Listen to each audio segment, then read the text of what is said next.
Nueva Ecija, Senator Robin Padilla. Maraming salamat po, Ginoong Pangulo, at sa ating pong pinunong mayorya. Nais ko lamang pong magbigay ng pagpupugay sa amin pong kasamahan sa minorya kay Senador Alan Peter Cayetano at kay Senadora Pia Cayetano sa kanila pong mahusay at makabuluhang talumpati ngayong hapon na ito. At ako po ay nagpupugay din sa atin pong kasama sa mayorya kay Senator Risa Hontiveros na nandito po at nakinig sa atin na minorya. Maraming salamat po. Isa pong malaking kaligayahan po sa amin na kayo po ay nandito. Maraming salamat po. Sa usapin po ng SONA ng ating mahal na Pangulo, Bongbong Marcos, Ferdinand Marcos Jr., meron lang po kaming mga komento at kasi kami po sa Bicol, sa Camarines Norte, Ginoong Pangulo, lagi po kaming nakakaranas ng brownout. Ito po ang malaking problema namin sa Bicol. Sabihin ko na po buong Bicol region. Kasi, yan pong grid. Nandiyan po yan sa Sual, Pangasinan. Doon po nanggagaling ang energy, ang kuryente. Binabato po yan, dadaan sa maraming lugar bago makarating sa amin sa Bicol. At kapag nagkaroon po ng suliranin, ang mga power plant na yan, ang unang-una pong nagdurusa sa brownout ay kami sa Bicol. Kasi hindi naman po ma-afford ng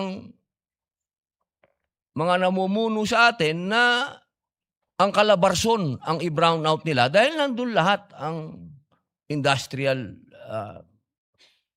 cities and masasabi natin nandun ang industriya. Kaya doon sa baryo, lagi ang brownout. Ang hinihingi po sana namin, total napag-usapan na yung sinasabing system loss, bakit hindi po sana bigyan ng solusyon kung ano yung kailangan namin sa malalayong lugar? Bakit hindi po kami payagan na magkaroon ng otonomiya? Na bigyan kami ng kapangyarihan sa malalayong lugar katulad ng pag-decentralize o pag-devolve ng ilang aspeto ng energy development. Katulad po sa aming Camarines Norte, pwede naman kami sanang pahintulutan na magtayo na lang kami doon ng sarili naming power plant dahil ang kailangan namin 100 megawatts. Para hindi na po kami nagsasuffer dyan sa systems loss. Kasi isipin nyo po yun, Ginoong Pangulo. Babato yan. Ang layo ng bato. Nasaan po yun? Kumbaga, bago dumating sa amin yun, ang dami ng systems loss. Kaya sana po, magkaroon po din ng programa tayo o ng mga panukala na magkaroon na po ng otonomiya ang mga malayong lalawigan na kami na magtayo ng aming power plant at sana po nakikiusap kami na yung hinihingi naman ng gobyerno na mga tinatawag nilang requirements, wag paikliin naman po nila. Paiksiin naman po nila. 2014 pa po ng Camarines Norte nilalakad magkaroon ng power plant doon. 2026 na hanggang ngayon, hindi pa rin po kami tapos sa requirement. Ito po yung mga masasabi po natin, Ginoong Pangulo, na pangmatagalan yung mga totoong solusyon na pwede po sana nating tignan. Ngayon po, isa pa po, napag-usapan po yung napakaganda pong plano, yung rocket. Ako po'y natutuwa dyan dahil nung bata ako, ako din po ay tagahanga nung lumanding ang rocket sa moon, yung mga ganyan, yung ito pong kailan lang, umikot yung, ano po yan pangarap yan ng bawat bansa. Pero sana po, ang kahilingan ko lang po, bago po tayo makarating diyan, maayos muna po yung transportasyon namin sa Bicol. Alam niyo po, Ginoong Pangulo, hanggang ngayon 12 oras po ang papunta sa aming lugar. Yung pong train, buti pa po nung bata ako, may train kami papuntang Bicol. Ngayon po, wala na po kaming pag-asa yatang magkaroon na ng train. Sapagkat noong araw po, nung panahon po nung nakaraang administrasyon, nagkaroon po ng plano na magkaroon ng train. Nawala na naman po yan, Ginoong Pangulo. Sana po, mabigyan natin ng atensyon na bago tayo mapunta sa racket, magkaroon din tayo ng bullet train. Alam niyo po, sa Indonesia may bullet train na.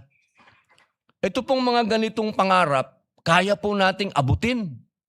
Kaagad. Ito po yung gusto natin na maibigay sa mga katulad po namin na nasa malayong probinsya. Isa pa po, Ginoong Pangulo, narinig ko po kayo. Ito po yung unang narinig natin nung 2025 SONA.